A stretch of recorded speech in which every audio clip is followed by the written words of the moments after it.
Good morning and hello to everybody from Oslo. Welcome to this third webinar in the German-Norwegian Energy Dialogue webinar series. Today the topic is setting the framework for achieving zero emissions. My name is Hanne-Marit Strand, and together with my colleague Christian Halvorsen from the German-Norwegian Chamber of Commerce, I will guide you through today's webinar. The Energy Dialogue is planned together with the German Embassy here in Oslo, the Norwegian Embassy in Berlin, and Innovation Norway. The event is further supported by our partners, Energi, DNV, Equinor, Hydro, RWE Renewables, Statkraft, Statnett, and Tennet, all leading companies in the German-Norwegian bilateral economy. The EU and the US, together with several other countries, have declared that they wish to reach the target of net zero emissions by 2050. But what do we really mean by saying net zero, and how do we get there? That is the topic of today's webinar, where we ask, what political framework is needed to achieve net zero emissions? And what is the role of negative emissions? Before we begin this session, my colleague Christian will give you some practical information. Thanks a lot, Hanne-Marit, for introducing me, and a warm welcome from me as well. Before we begin, I'd like to inform you that we will be recording this webinar and we will share it with you afterwards. And you've also been given the chance to send in questions in advance, but if you have some questions during the day, you may also post those in the chat box on the right on your screen, and we will follow that chat throughout the day and try to include it into the discussion. We will be structuring this webinar as follows. We will begin with a keynote presentation on the role of negative emissions in reaching the net zero target. And we will thereafter continue with two short pitches from companies that are focusing on the commercialization of negative emission technologies. And after that, at the end, we will round off the session with a discussion on the framework conditions necessary both to reach the net zero target and to ensure Europe's industrial competitiveness in a decarbonizing economy. But now it's time to have our first speaker of the day for our keynote. We are very happy to welcome Dr. Oliver Geden. He is a senior fellow at the German Institute for International and Security Affairs in Berlin. He's also a research associate at the University of Oxford's Institute for Science, Innovation and Society. And his work focuses on European and global climate policy, including the governance of carbon dioxide removal.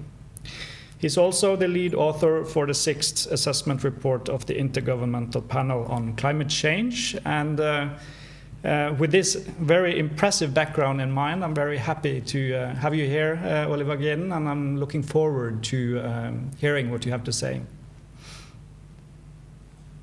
Thank you very much. Thank you very much for the kind introduction. You should be able to see my screen now. I don't hear any objections. So on net zero, I think it's important to start with highlighting an important difference. You all hear these net zero 2050 targets, and actually hear that the IPCC said we should reach net zero by 2050 in order to achieve 1.5 degrees. And that is true roundabout, but it depends on the assumption that afterwards we go net negative, we just don't stay net zero, and the 2050 relates only to CO2. So what you see here above the zero line in light red are CO2 emissions, then you have non-CO2 emissions like methane, and below you see CO2 removal.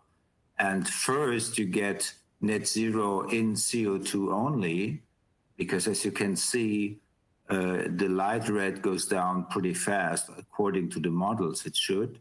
And there stays a lot of non-CO2 there, and therefore you get net zero greenhouse gas emissions later. Globally, it would be 2070, around that. And that's important to know, because all the targets you hear about in the European Union, in the US, are net zero greenhouse gas targets, not CO2 only targets. That's just a global picture. Globally, it can differ by 10 or even 20 years. In Europe, it wouldn't, unless you have a country that has a lot of agricultural non-CO2 emissions. This slide here you have seen quite often, I guess, in different colors, though. That's the pathway for the European Union. This is still the original picture with the EU 28. So with UK included, but the basic structure doesn't change. You get to net zero by 2050. That's the dashed line, and you have, and that's the important thing here, residual emissions above the line covered by CO2 removal. CO2 removal because there is no removal technology right now that would work for other greenhouse gases. And you see basically two classes of CO2 removal. LULUCF means land use change in forestry.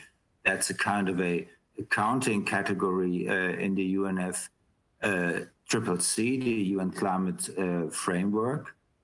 So it's basically afforestation and carbon removal technologies to kick in later. You see that in the EU, we already do removals. We often forget that, and these are the net numbers. So around 250 or 300 million tons per year are already on a net basis drawn out of the atmosphere. And how can we actually achieve carbon dioxide removal or negative emissions? Well, the terminology is used interchangeably. Quite often you hear that distinction or the dichotomy, natural solutions or nature-based solutions versus technological ones. I think that's not very helpful to look at it like that. And here's a different picture from a colleague, and I think you can see some of the technologies at the top under technology categories, so afforestation, soil carbon sequestration, biochar, bioenergy combined with carbon capture and storage, direct air capture combined with CCS, enhanced weathering, ocean alkalinization, and ocean fertilization. But probably the most important part is the one at the bottom, the storage medium, and I think that's an important category for distinction. So afforestation would be above ground biomass, soil carbon sequestration, obviously soil, biochar as well, because you put it into soils. Usually you could use other mediums. And everything you do with CCS, lands and geological reservoirs, enhanced weathering would be minerals that might be stored in the end in land or in the ocean.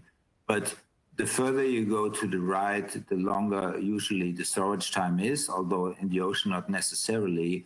But I think if you want to remove CO2, you want to be sure that it stays out of the atmosphere. And that's quite hard with the land-based options where you have a lot of impermanence issues.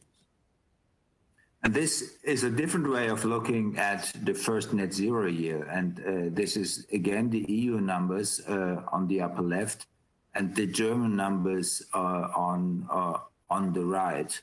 And I think this is how we're going to look at net zero strategies in the future. We're going to look at the first net zero year. This is 2050 for the EU and 2045 for Germany, and just look, okay, what's left above the zero line and what's below the zero line. And what's interesting here, first of all, are the numbers. 500 million tons for the EU, or more than 500. That's almost, that's a little bit more than 10% of 1990. So you're going to look at the numbers.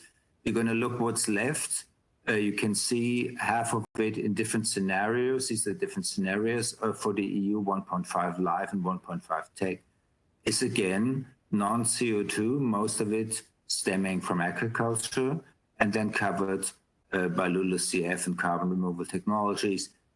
What you saw before was basically a combination of these two scenarios, but it will look different in different countries depending on what is the economic structure of that country and what kind of removal options are there. It's just like with conventional mitigation. Countries will differ and maybe differ quite a lot.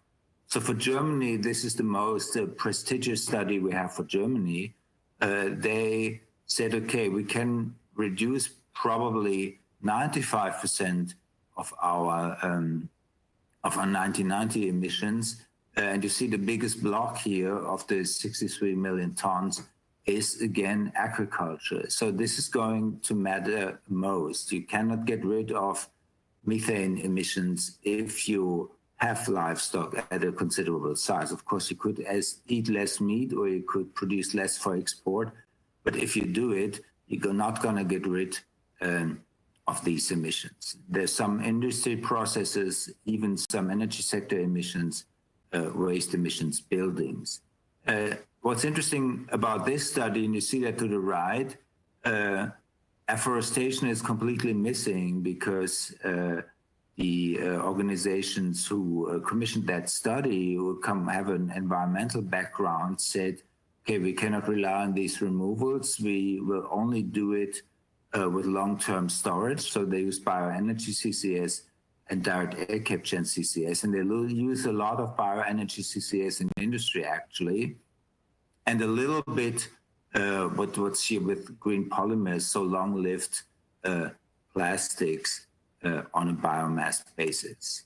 And this raises some questions that we now have to deal with removals in policymaking. The first one, that's easy, how to integrate carbon dioxide removal into established climate policy paradigms and narratives, because we just want it to be an extension and not to throw things or turn things around. How do we deal with emission reductions versus residuals and removals? That's going to be a major policy question. So how to divide up the 100%? Do we say, okay, let's have 95 plus 5% to reach a 100, or 90 plus 10, like a minimum of 90 and a minimum of 10? Or do we just say, well, let the market decide, let's go by cost curves?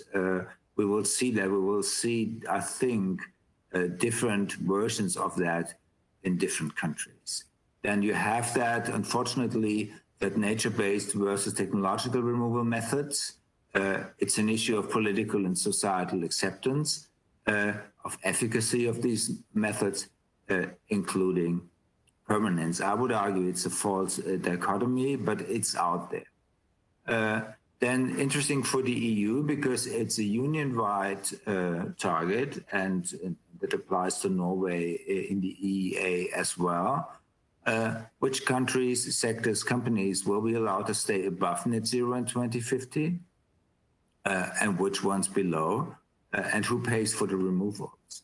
And where will it actually be regulated? I mean, we get the Fit for 55 package coming from the Commission, draft legislation in July. This will not be, removals will not be part of that, with the exception of the LULUCF regulation. But there are already, let's say, there's some thinking how to organize this in the 2030s. If you, for example, have an extended emissions trading, not so much left under the effort sharing regulation. If you would move transport and buildings into emissions trading, and then LULUCF might be combined with agriculture and then try to incentivize the agricultural sector to create land-based removals to cover its own non-CO2 removals. Then an interesting question for the policy wonks among us, the ETS. In one of the scenarios, the ETS goes already net zero 5 years before the EU goes net zero, and the assumption is that it goes net negative by 2050 and the power sector is even deeper net negative, how do you actually organize negative emissions trade? Nobody really knows. Then, of course, national dynamics, because usually member states at some point ask for EU regulations saying, okay, we want to do this or that, and at least we need it to be regulated or incentivized. Then, of course, you have companies who are not obliged right now to do carbon dioxide removal, but have net zero or net negative plans like Microsoft, also now engaged in Norwegian CCS projects, or you have companies, mainly Nordic companies, who take net zero visions very, very seriously and don't try to buy carbon dioxide removal, but generate it themselves. And that simply is which member states, sectors, companies want to be front runners here and see a business opportunity, which support measures do we really need to incentivize CDR, maybe as such, but also method specific.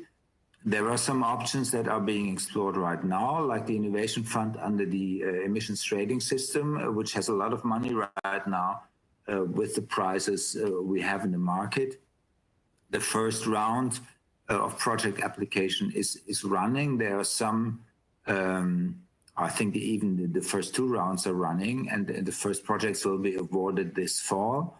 And in the first round, you already have negative emissions project, I think, from Norway in Oslo, the waste facility, and for example, Stockholm Exergy in Stockholm which tried to do this with the BECCS facility on a combined heat and power plant. You could say, well, I just want to have a certain share of carbon dioxide removal or a certain volume, so I can do reverse auctions. I can avoid contracts for difference. At some point, you might think of integrating it simply into the ETS. And globally, it's also happening. It's happening in the US right now. And the most impressive country for carbon dioxide removal is the UK, which just announced, I think 2 days ago, financing 25 demonstration projects, also creating a demonstration program. And then the question, and that's the last question, and that in a way reconnects to the very first slide. If we say net zero by 2050, net zero CO2 by 2050 is enough to reach 1.5 degrees, then we are assuming net negative emissions after 2050. If we would not assume that, the net zero date would be far earlier, like 2030 or so, if we wouldn't assume net negative at all. And that also means what's the next EU target? Because it's not going to stop at net zero 2050. Already the EU climate law contains the clause net negative thereafter. It's not specified.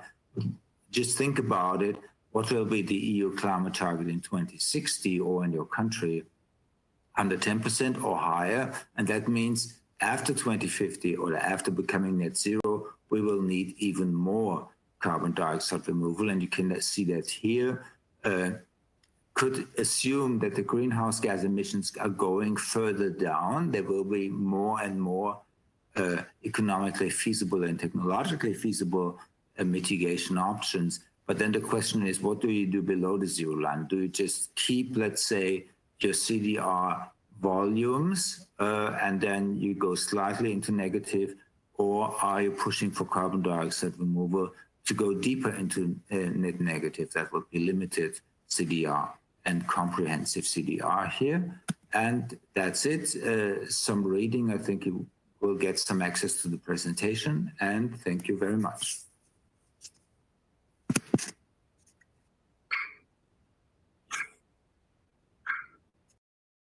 So much, Mr. Geden, for your very interesting introduction.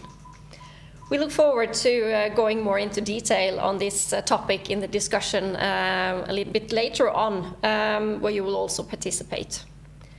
We will now continue with 2 business cases that make use of negative emission technology. First up is Bjørgulf Eidesen, who is the CEO of Horisont Energi. This is a company focusing on clean ammonia and carbon capture from bioenergy with storage. Mr. Eidesen is an engineer by background, and he has spent his career equally divided between projects, technology, and business development.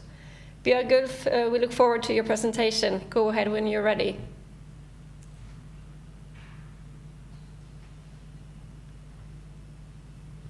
Thank you. Just let me share my screen. See. Okay. So thank you for inviting me, and also thank you, Oliver, for the very nice presentation. I think it's an excellent introduction to my talk as well. I'm addressing some of the issues that you are taking up. So let me just jump straight into it. I will start out with just telling you a bit about our company, Horisont Energi, and then we'll move into today's theme. So our company is founded on let's say one key principle. We want to bridge the gap to the carbon neutral or carbon negative future as we learned today. So we are developing businesses that will be a part of the solution or help to get to the solution that Oliver so nicely described. We are a team based in Stavanger, Norway, and also actually also with an office in the UK, in Edinburgh. We were founded back in 2019. We are focusing on two businesses. It's clean hydrogen and ammonia, and it's also end-to-end carbon storage, where we are focusing on both the fossil and the green part of the CO2, the negative emissions. So negative emissions is a significant part of our CCS business. I will get back to these details shortly. We have two parts of organization. One part is focusing on the offshore side. So we are the first company in Norway that's purely an offshore carbon storage operator. So we do end-to-end carbon storage with transport from the CO2 emitter all the way to the storage. So we take care of the whole value chain in our company. And we are liaising with different companies around Europe that are holders of both the carbon or the renewable carbon dioxide and also the fossil carbon dioxide, but mostly then the renewable part. We also have part organizations working on the onshore facilities. So that's Horisont Energi. Moving on to today's theme. We are working to develop, let's say, carbon negative projects, and a part of this is obviously to develop complete value chains. And I put up four main points which needs to be present in order to create such a negative emissions project. Firstly, we need the carbon storage assets, and as a company we are developing such assets. I will show you one in a minute.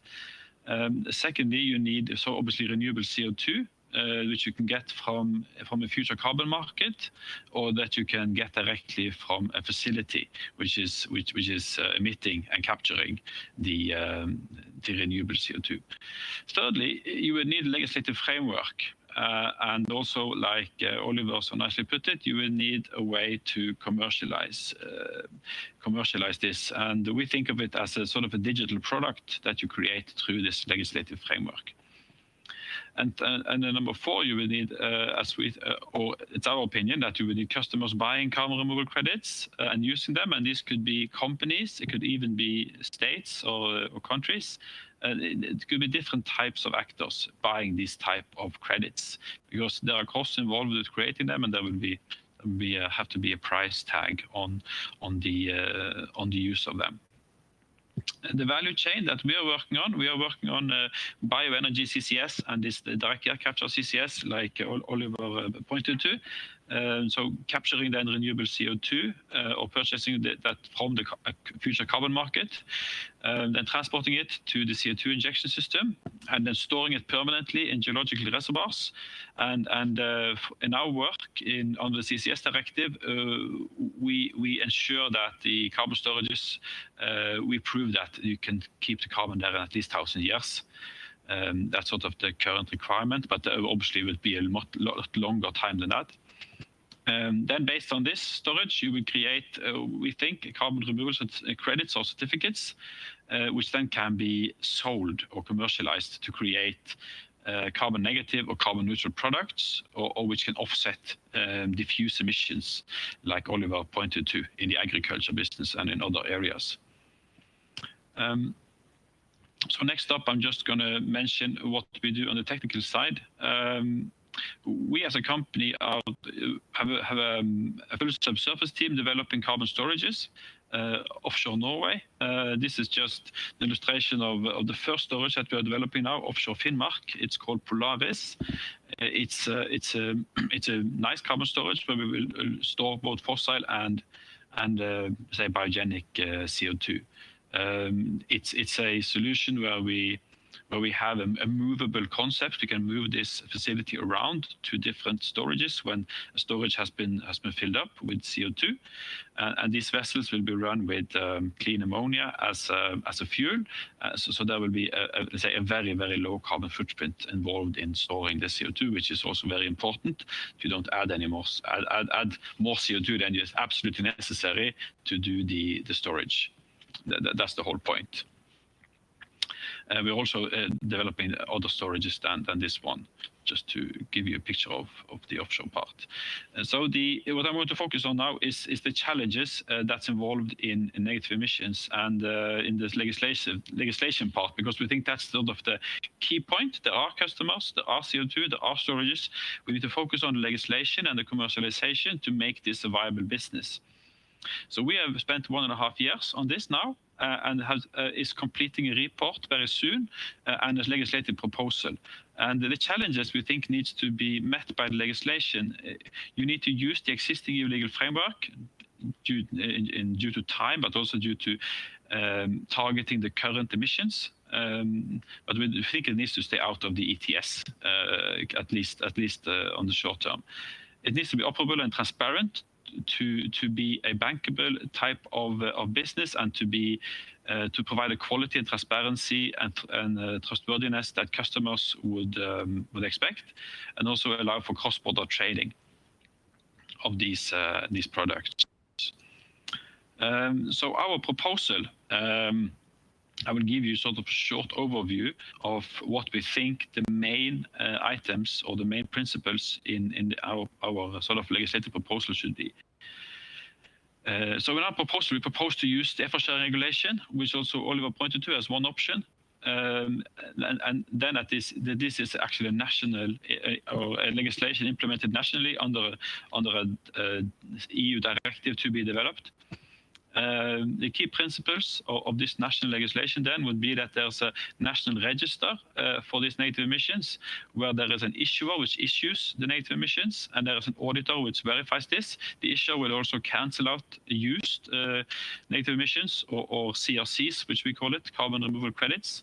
The system should be governed by the association of issuing bodies, like is the case for the guarantees of origin. That's our proposal. And we also think that the renewable CO2 from the biomass should be measured and certified according to the existing system in the Renewable Energy Directive 2, but also that this should be extended in Renewable Energy Directive 3 or 4 to be a complete system for certifying renewable CO2. We proposed that it's a mass balance system for the whole value chain, so you can deal with both fossil and renewable CO2 in the same value chain, and also in the storage. And that 1 ton of renewable CO2 stored give you 1 CRC, in accordance with a certain documentation that is provided to the issuer, the national issuer. And this documentation is proposed to be the certification for the biomass, the certification of the transported and stored CO2, which involves fiscal metering of this CO2 as a finally stored product. And the fiscal metering needs to be verified by the auditor on the national level. The emission reduction is provided to the country where the CRC is used or bought. It's very important to have a unified definition of CRC in the EU, allowing for cross-border trading, which is a very, very important point. The final slide is some key messages to the let's say, the politicians and the policymakers from us. And this proposal will also be communicated, or is communicated to EU DG Climate in that process. But we would like to an early establishment of a unified definition of carbon removal certificates in the EU. This would pave the way for early development of principles on national level and legislations that can be later adapted to a EU directive. Secondly, we think that there should be an EU directive then for this to be governed by the effort sharing regulation, targeting the national emission targets and being then integrated into national legislation and be a part of the tool package for dealing with national emissions, both diffuse emission but also other types of emissions outside of EU ETS, obviously. And we would like to have a definition of renewable CO2 developed under the Renewable Energy Directive, because we think this is key both for the carbon market and especially for these new negative emissions, because there are a lot of different types of CO2 sources, direct air capture, bioenergy, and biogas upgrade. There are lots of different sources of this CO2, which should be accessible and then be defined under the Renewable Energy Directive. So that concludes my talk. Thank you. Thanks a lot, Mr. Eidesen. I suggest we just go right into the next presentation from Ms. Luisa Wagner from Sunfire. That is a German company with a Norwegian subsidiary company, Norsk Efuels. They are planning to establish e-fuels there by use of renewable electricity and direct air capture. Ms. Wagner is Senior Associate Corporate Projects at Sunfire and is currently working on a part-time secondment at Norsk Efuels in the area of PR and business development. So Ms. Wagner, please go ahead when you're ready. Thank you very much for the short discussion. I'm going to share my screen and you should all see my screen now. So thank you.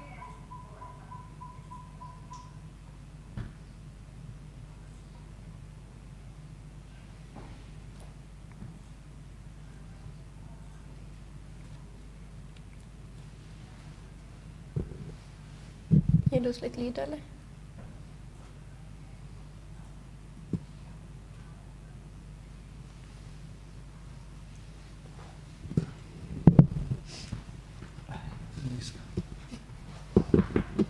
Får vi litt lyd? Without fossil fuels. And the world without fossil fuels will run on renewables, and this far we are clear. Renewable electricity as energy carrier is one very important piece of the puzzle. However, we will in the long term still be dependent on liquid and gaseous energy carriers to achieve a comprehensive decarbonization of critical emission-intensive sectors. And this will most likely be in the form of green hydrogen and green syngas as basis for a variety of fuels and chemicals.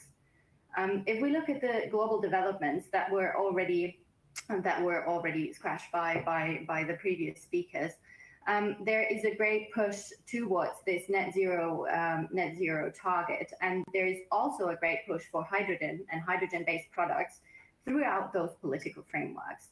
It is undeniable that if we want to reach these targets set by the Paris Agreement or the EU Green Deal, the electrolyzer central technology piece in the hydrogen production will play a major role. Not only have many governments and the EU committed to support the development of hydrogen projects with massive funds, they also set goals for installed electrolysis capacity to really achieve those goals. And this includes a minimum of 40 gigawatts of electrolysis by 2030, and that's the goal is set by the EU only. Sunfire, and that's where Sunfire comes in. So Sunfire is one of the leading electrolysis companies in the world, and we are situated in Germany. Sunfire was founded in 2010. Our headquarters are in Dresden, Germany, and we have further locations in Neubrandenburg, Germany, and Monte, Switzerland. And of course, our location in Norsk eFuel, where we have partnered up to target the e-fuel market specifically. Our portfolio, the portfolio of Sunfire, covers both two special electrolyzer technologies: the pressure low temperature alkaline electrolysis and the high temperature solid oxide electrolyzers. And thus we're able to provide a unique product portfolio suitable for many industrial application. We currently employ one of the largest electrolysis teams with more than 250 employees, and our customers are leading global companies in the industrial and the mobility and the energy sector, and they are all aiming to reach net zero emissions. As I said before, the electrolyzer as technology is at the core of the green hydrogen production, and it's able to convert water and renewable energy into hydrogen. Our co-electrolysis system is also able to convert the two components, so water and renewable electricity, together with CO2 into syngas, which can then be converted to so-called e-fuels. And that is the branch of the business I will focus on today. So we all know that in the transportation especially, there are so-called hard to electrify sectors, such as the aviation industry. And as they're currently not able to be fueled by electricity directly, they are in dire need for sustainable solutions in order to achieve climate goals and immediate emission reduction targets. One solution are sustainable aviation fuels, and one sub-solution of that are the e-fuels, the so-called e-fuels. In comparison to biofuels, they have some major advantages. Not only do they need extremely less land than biological alternatives and do not compete with feedstock, but they also need way less water. So for 1 liter of e-fuel, we assume that we need 1.4 liters of water. So that is a major reduction. They are also, more importantly, already usable in existing infrastructures.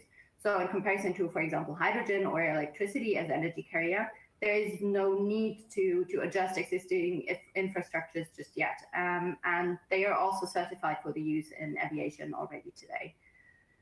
So the question is now, why don't we use e-fuels already today if they are so much better than other solutions? So first of all, e-fuels are still quite expensive. This is, for one, due to the problem or the fact that the technology components themselves are quite innovative. They are new. The production processes themselves have not been industrialized yet. We have the up and downstream distribution channels that have to be developed. We need huge amounts of renewable electricity, and that is not everywhere sufficiently available for the conversion process, or only available at very high prices and under unfavorable regulations, especially if we look at the EU and at how the renewable electricity usage is currently handled. Due to their high percentage of renewable electricity in the grid, the Nordics and especially Norway have major advantages to really develop a spearhead for this industry to develop in the future. In addition to, targeting the Nordics as one of the industry drivers, the frameworks are already changing all over the EU and also worldwide, but I will focus on the EU today. So with the Renewable Energy Directive, which was already mentioned by the other speakers, we have new targets that will be set in the area of renewable energy availability, but also in the definition of renewable power supply, which will make it hopefully easier for e-fuel projects to be deployed all over Europe. When we look then at regulations that target e-fuel specifically, initiatives such as the Refuel Aviation Initiative on EU level or the BINGE law are targeting quotas for sustainable aviation fuel and are including even specific sub-quotas for e-fuels.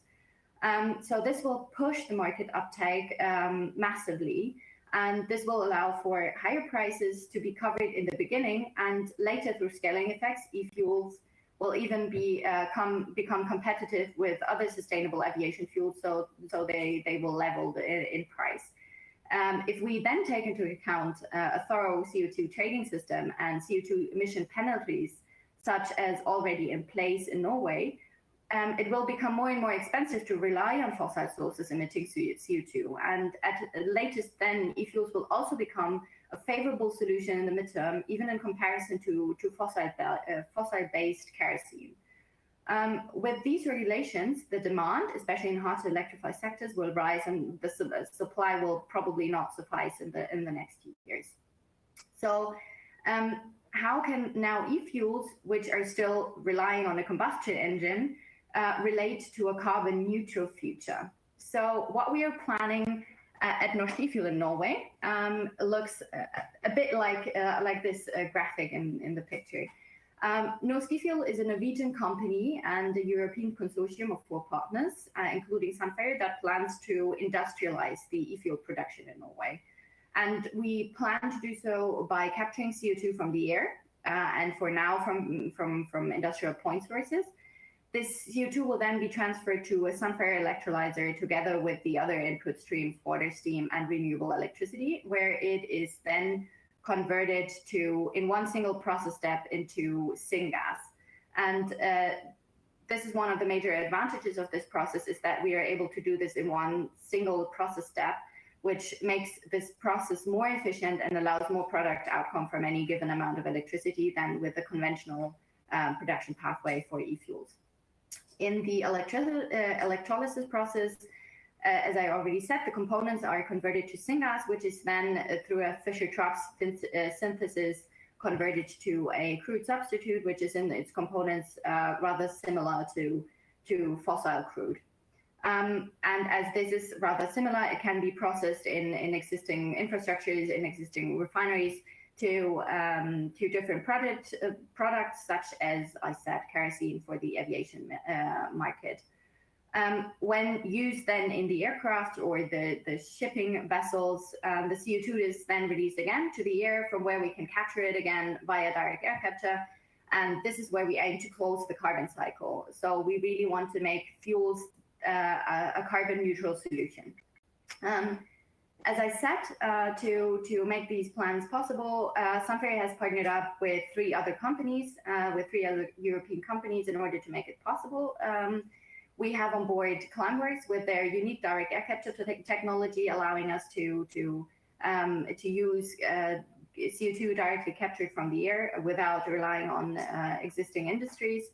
We have the EPC heavyweight Paul Wood on board, who can, with their experience in engineering, procurement, and construction, allow us to make the industrialization a reality. And then we have from the Norwegian side, we have the partner company Wagner on board, and they are a family-owned investment company, and they support us not only with their knowledge in making innovative technology businesses big, but they also help us with their knowledge and their network to the Norwegian market.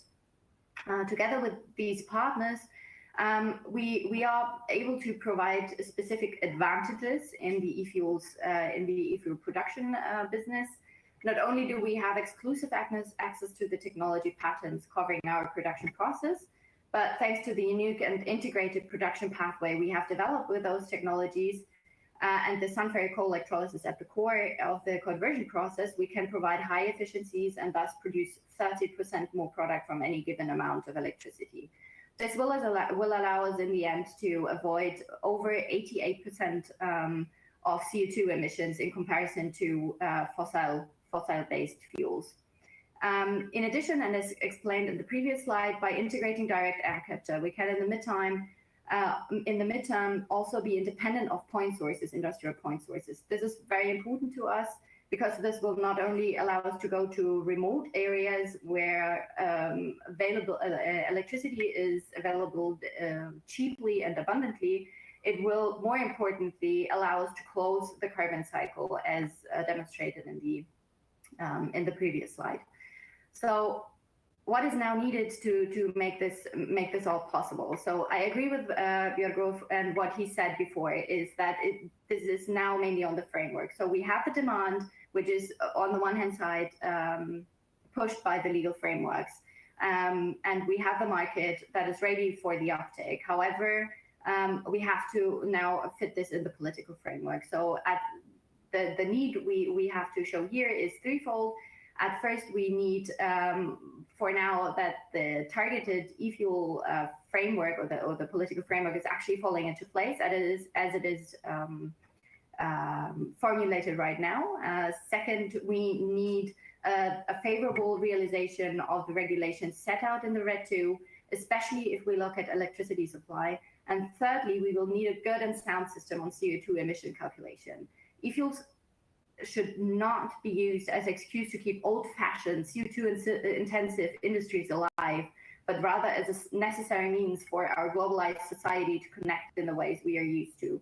And that is also why we are targeting to close the carbon cycle as soon as possible and to rely 100% on direct air capture to really contribute to a net zero emissions world.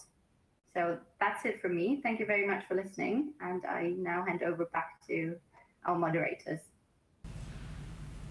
Thanks a lot, Ms. Wagner.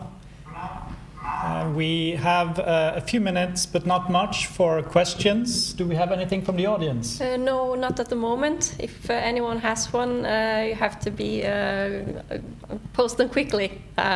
You have a question to Christian. Yes, I'd like to ask Ms. Wagner. You have a CCU solution, and at the moment, CCS is quite has a favorable stance in Norway, and CCU maybe not so much. And in Germany, it's the opposite. CCU is favored. CCS is still controversial. But do you see your CCU solution and your direct air capture technology as a way of complementing the negative emission solutions that were just presented by Bjørgulf, for example? Yes, definitely. So at the first point, it may look like we have two competing with CCU versus CCS. I rather believe that they can be complementary and that they are complementary. So as I demonstrated in my first slide, we will be reliant on liquid and gaseous energy carriers, and CO2 is one of the major components in these energy carriers. And this means we will need both storage to achieve our goals, but also to achieve our goals, we will need CO2 in different kind of projects. And for now, I think they can be very complementary because the technology we use are basically the same at the beginning. So capturing CO2 either from point sources of renewable sources, as Bjørgulf already said, or from direct air capture, I think it's one big step is to actually industrialize those technologies, and there it is where we can come in complementary and push for the development on the market for these projects. And our common goal should always be to reduce CO2 emissions altogether, and I think that's where we can be complementary. Then rather leave it below the surface in the first place where possible, and then take it to either use it and then or store it below the ground, rather than taking it out again and then pushing it below again. So that's my take on this question. Thanks a lot, Ms. Wagner. Mr. Eidesen, very quickly, you mentioned that you would like carbon removal regulation to take place at national level, and I wonder why. Yeah. Thank you. We think that there are large emission reduction targets on the national level by 2030 and 2050, and there's a wide variety of emission sectors, a lot of which have small, distributed, and diffuse emissions. And negative emissions is a tool that can deal with all of these kinds of emissions. And currently, these are regulated very differently on each national level or each country. So we think that there needs to be some tailoring of this on the national level to deal with all of these emissions. And negative emissions is a brilliant tool to do that. And then the effort share regulation has a degree of freedom that allow for implementation of negative emissions on the national level. And so it's a very easy and quick way to get to let's say a functioning market, and to get to this digital CRC product which we presented. So I think it's the quickest way to the negative emissions at this point. Thank you so much, Bjørgulf. Before we round up here this Q&A session, we have one question now from the audience. to Norsk Efuel. How many locations are you looking at in Norway right now? So currently we have our first location for our first plant set in Harøya, in the west of Norway, southwest of Norway.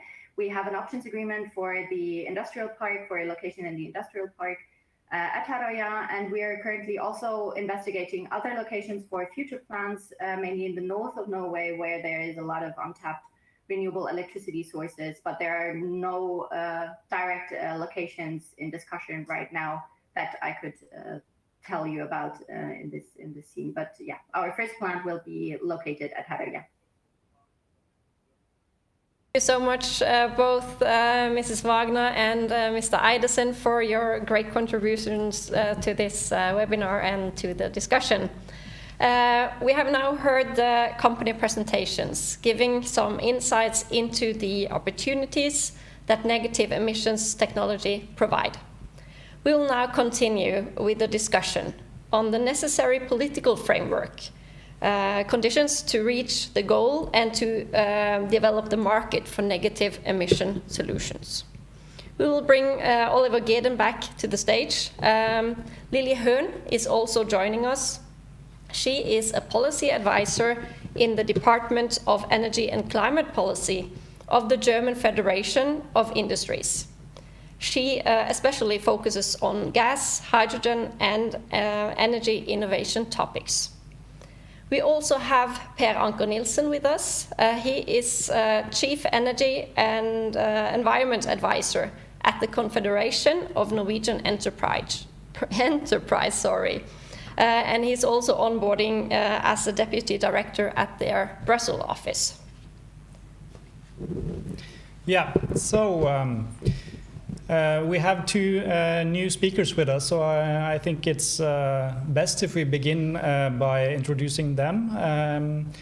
I think if we take what we have heard so far today into account and the target, the net zero target itself, and what we've also heard from the two company presentations here, what do you, as representatives of industry in Norway and Germany, think are the major implications, and do you see opportunities and challenges here?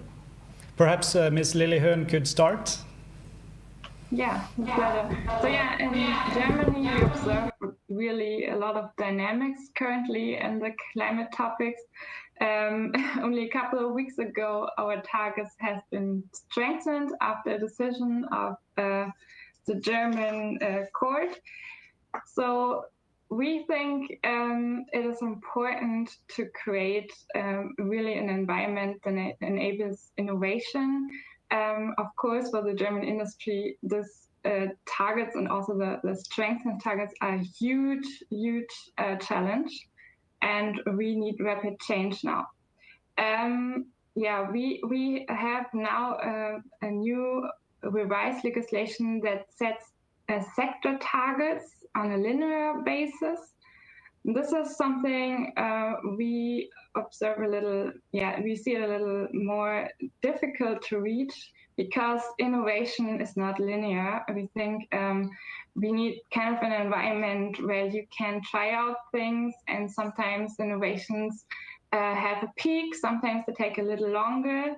And of course, investment decisions have to be taken decades ahead. So this all has to be calculated in, and we don't see that when we just set targets that we need to reach. Maybe just to add on the net zero discussion, I think we will go deep dive during the discussion, but what we have to consider that we also have process emissions that have no alternative today. So we don't really see an alternative today. They might develop, but we don't have them today. Industrial process emissions make up about 29% of overall emissions. And for them, we need a solution. And some of them have been already mentioned before. For example, industries like the cement industry, they would need at least 50% of their a share that they need to cap. They would need to store the emissions, or introduce them in the carbon cycle. And this discussion does not really exist in Germany at the moment. And this is something which needs to be tackled. So we need to address this topic and also gain acceptance for the topic. And this is why the German the German Association of Industries has made some proposals last month. And I'm happy to share them during the discussion. Per Anker-Nilssen. Yes, thank you. Thank you for the invitation, and thank you for the nice introduction.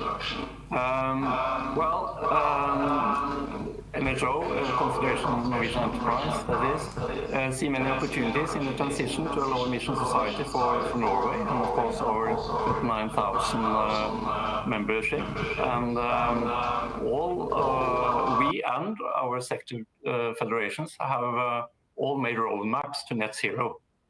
And they all underline the opportunities for value creation based on emission-free process industry, electrification, through systems, batteries, ocean wind, and hydrogen, just to mention a few. But we believe that renewables is a major, but only a part of the answer. And that's due to biodiversity limitations and, of course, cost. And that carbon management have to have a major role through carbon capture, storage, and reuse of carbon, as Horizon Energy and Sunfire just recently described.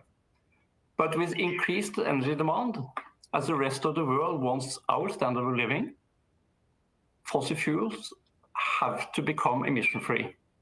Sorry, my cat is interfering here. Carbon is the very essence of life and human well-being, and we cannot afford to waste it, nor not to use it. So our take is that with the political climate ambitions, we need all solutions on the table. And we need an enabling policy framework that must follow the emissions and promote all solutions and not pick winners that we tend to see some signs of currently. So we have for long advocated joint efforts rather than unilateral, and of course carbon pricing and markets. Also cost of emissions, but also payment for uptake. Thank you. Thanks a lot to both of you.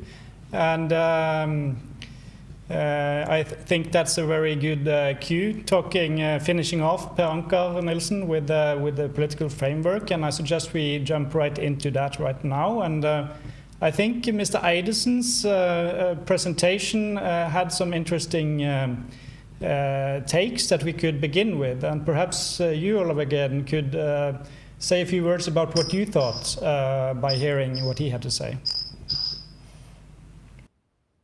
Well, I think Mr. Eidesen was right to say that we probably should not try to combine carbon dioxide removal with emissions trading right now. It might distort the market, but I think what's even more important, that with the effort sharing regulation, you have national targets, so you could, if you have a common framework for the accounting and what you're allowed to do with carbon dioxide removal, it's easier to fit them into national circumstances. But also the marginal abatement costs are usually higher under the effort sharing regulation, or will increasingly become higher. So and it's easier to deal with quotas or reverse auctioning. So I think I would place carbon dioxide removal in that pillar, but fundamental is that we get a certification scheme for carbon dioxide removal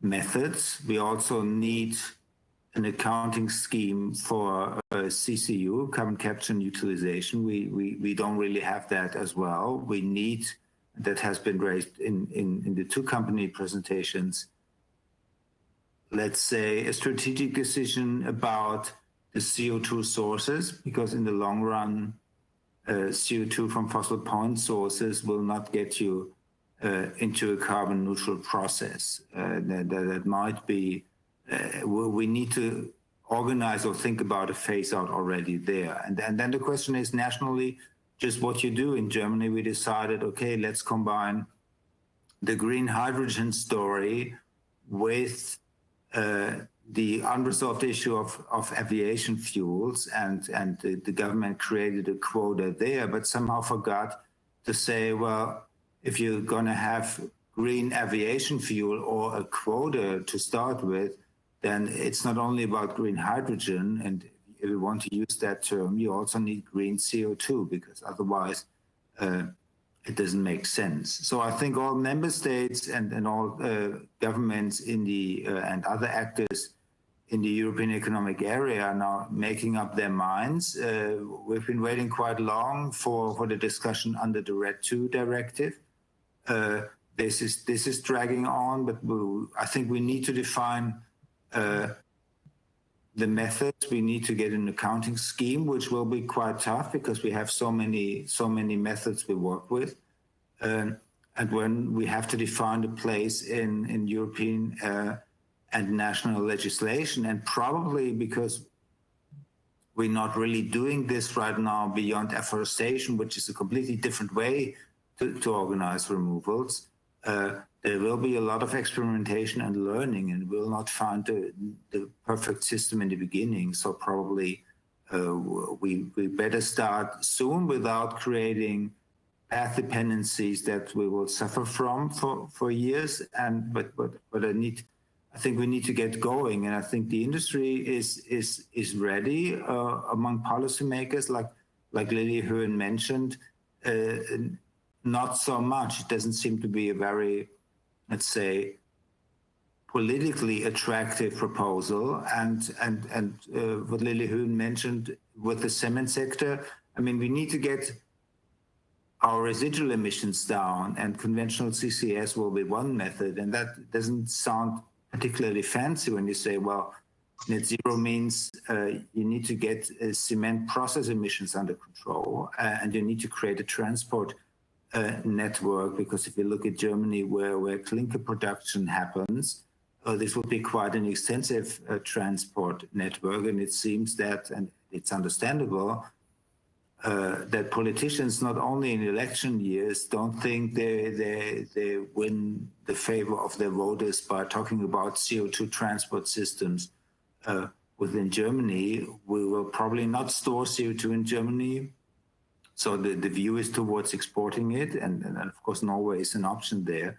But it's a big country, and you need to get the CO2 then at least to your ports in the north, and this is going to be a major challenge as well. And since the CO2 story, the CCS story has been, let's say, shut off for 10 years or so now, there's not much work on CO2 transport infrastructure on land right now. So we would need to get into that as well. But I think the basic logic, you have a net zero target, and the net is there for a reason.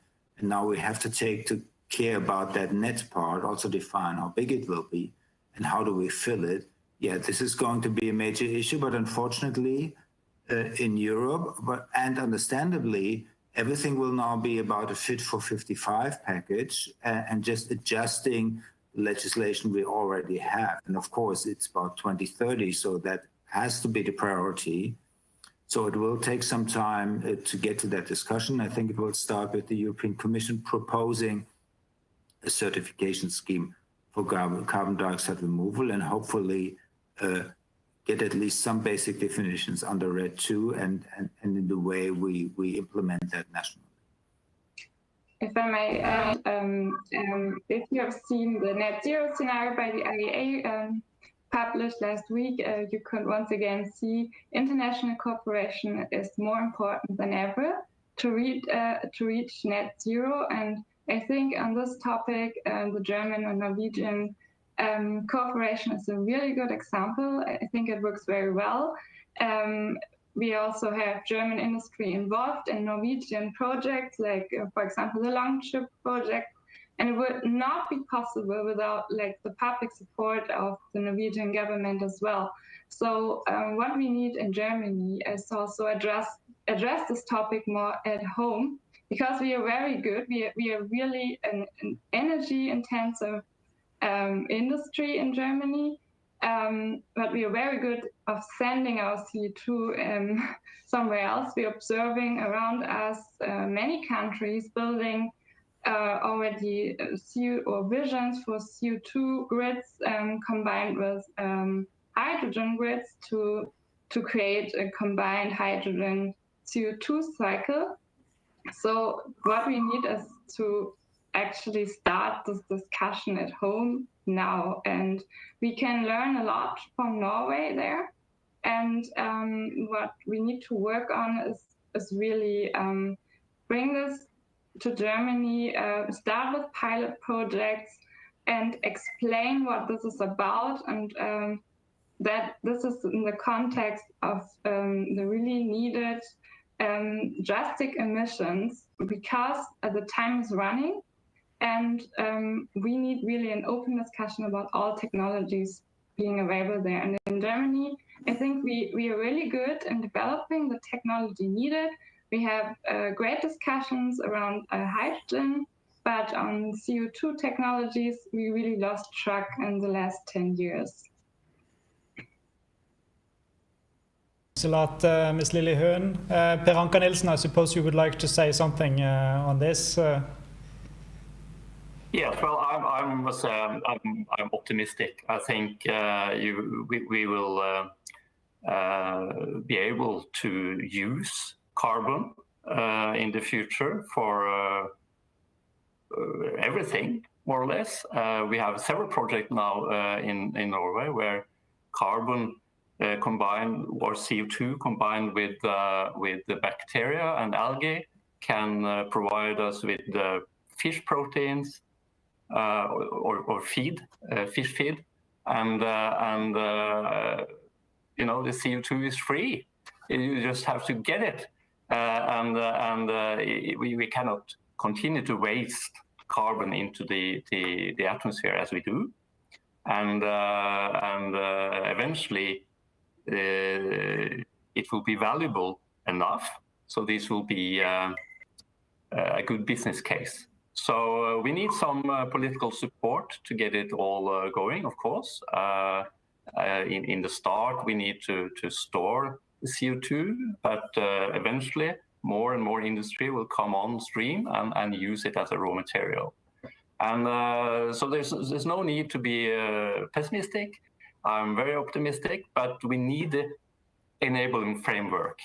And then it's very, very important that you don't have, well, you need a flexible framework that see that we are in a transition phase, that do not now pick winners that are supposed to be there in 2050, because we need, as Geden was talking about, we need to fail and try and fail again, and let the market innovate. So again, I'm hopeful. Yeah. Thanks a lot. So if there are no comments from Mr. Geden or Ms. Höhn, then I'd like to pick up on a point from Ms. Höhn on the national politics in Germany. And we received one question in advance from the audience. Anne-Marit? Yes, there will be elections, of course, in both countries coming up this autumn. But maybe start with the elections in Germany. Will a new government coalition in Germany bring a new dynamic into the discussion on carbon removals and what the net zero target shall entail? Maybe you, Mr. Geden, would like to start. I mean, of course, it will. It will in different ways depending on who will be the governing coalition, and that really is right now more open than ever. But I think with the strengthened German target, I mean, basically we're now saying we want to be at net zero in 2045. The pressure has become much higher to get to solutions here. Also, in the background, the Ministry for Research and Education just set up 2 big funding lines on carbon dioxide removal, including marine CDR options, which might even be more unfavorable with the public, but have even higher potential than doing it on land. So I think once an administration and the policymaking sphere has set a target, then it's easier to tell them, okay, but to solve the equation here, you need something you didn't talk about until now, but we did the research on the solutions, and other countries are working on this as well. So I'm hopeful. I mean, in an election year, I think that's in every democracy. If you feel there might be a change in government, and at some point, policy making stops in a way, and everybody's waiting for the new coalition. So I think we will see a change. The interesting thing will be, if the Green Party will be part of the new government, how will they position themselves to that? They have been a little bit skeptical, but at the same time, you cannot make the argument, well, if you want to achieve ambitious targets, then you need carbon dioxide removal. Nobody really knows how German parties, let's say, what kind of stance they take, but that's not very different from other countries. So I think we will enter a new phase, but nobody really knows how it will look like, because you don't get any signs on how they stand on carbon dioxide removal or on CCU. As you mentioned, they're quite favorable. There's a favorable discourse on CCU, but you can't really say what it actually means in political terms. But I think, yeah, there will definitely be a change.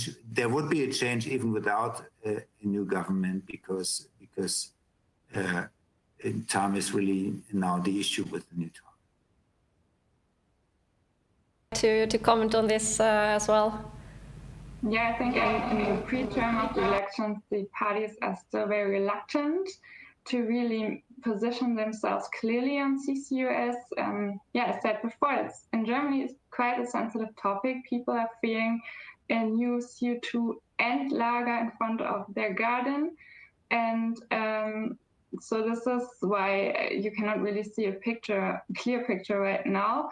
I mean, the great coalition between the Social Democrats and Christian Democrats, they actually have implemented a clause in the climate law, like supporting CO2 technologies, and now like the new climate law enables also natural things.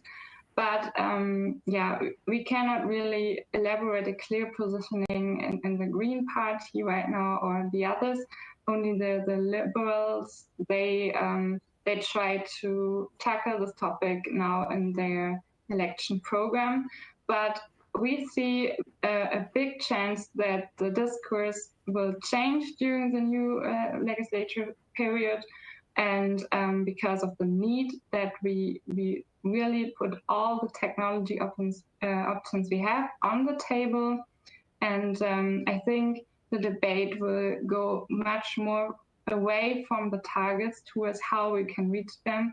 And there is a lot to do. I think our system, our Energiewende system, how it exists today, is very complex. And if you change one thing in one legislation, you have to change 10 others in other legislation to keep the balance. So that shows we really need a system change of enabling also getting a better access to renewable electricity, working on our taxation systems.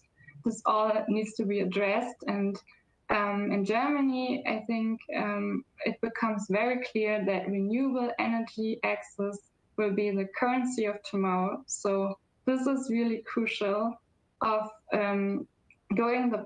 reaching the path towards net zero, also for CO2 technologies, because actually treating CO2 are quite energy-intensive processes, and this is why we need more renewable energy access even more.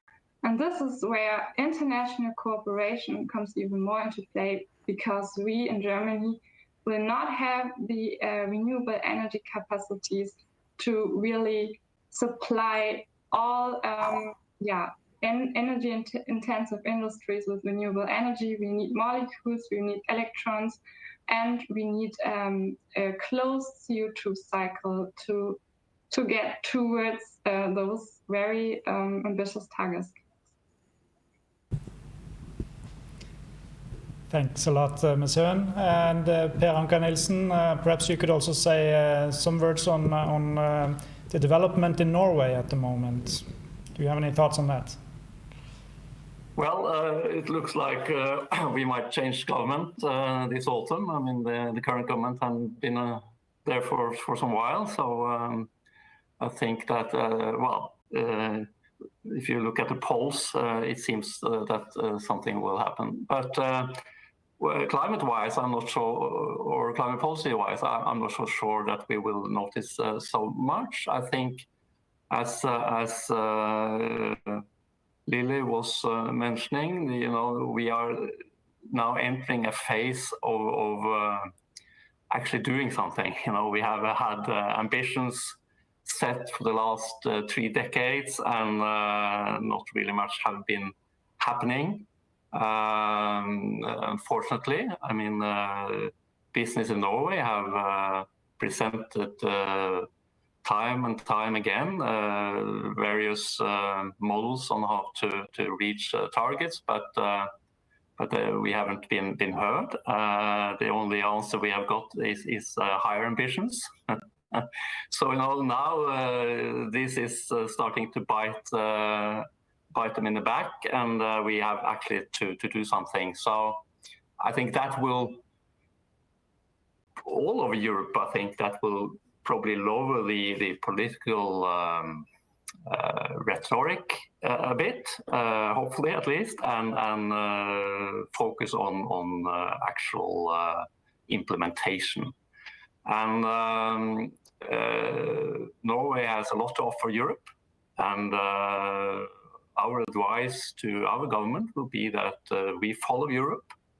This is what we call in Norwegian dugnad, so we have to work together and get the best out of Norway and the best out of Germany, and together I think we will manage. The big question is, of course, what will happen in the rest of the world, because we can go ahead of the rest, but we cannot go too far ahead, because we are competitors.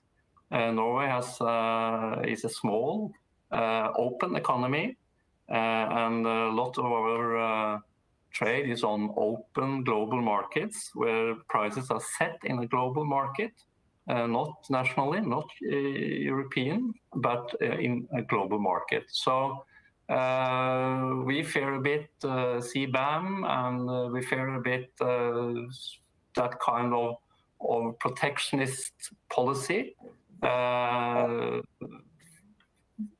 But hopefully we will manage that as well, and hopefully China and the US will join Europe in setting targets that they actually are going to follow, and that will create a level playing field, I guess. But most of all, we want a global carbon price. Thank you so much, Mr. Anker-Nilssen. Time is running, but we have received one question from the audience, and I would like you, Ms. Höhn, to start with that. And that is how to promote CCS in Germany. Yeah, what would you suggest? We need to create the environment that can also be an attractive business case for companies. We actually addressed the topic under CCUS, so carbon capture and storage and utilization. We think both take part of the topic, and in Germany, as mentioned before, the discussion is still very sensitive on storage. So right now we don't see the option to address the topic onshore storage. We rather want to lead it towards offshore for the beginning. Also, the German government has first support mechanisms in planning. What we suggest is to start with the CO2 infrastructure planning as soon as possible to address the public acceptance as soon as possible. So how we can do that, we need to create a dialogue with NGOs, with starting pilot projects on the ground, and explain in which context those projects are going to be needed. And of course, this is a very energy intensive, but also cost intensive process. So this is why we need support schemes that projects can be started. We suggest that those projects make most sense in energy clusters, because there you can benefit from symbiosis in between industry branches. Some industries have emissions, CO2 emissions as a waste product. Others need it to reuse it. That would be the case of CCU.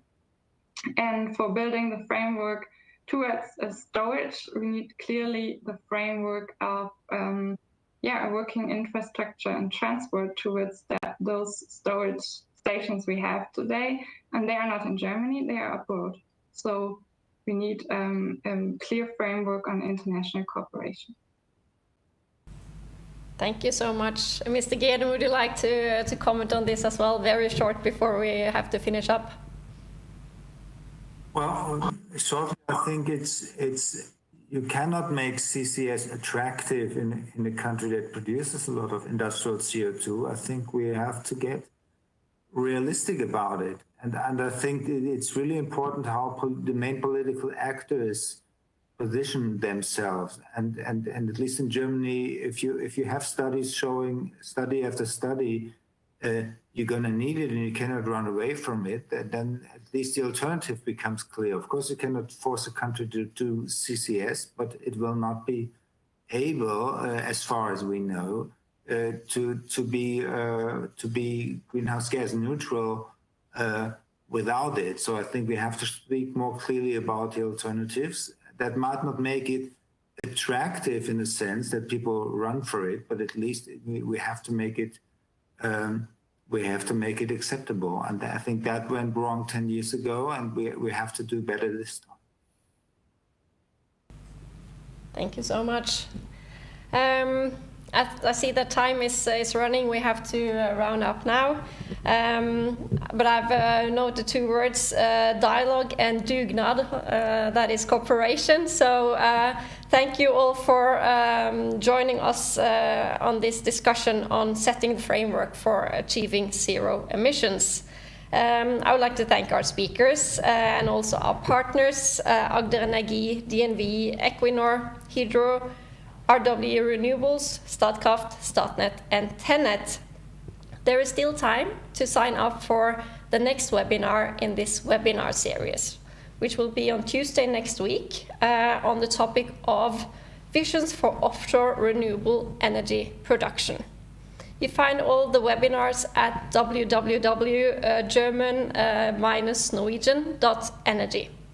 And by that, it is time to say thank you yet again. Ha det bra. And auf Wiedersehen.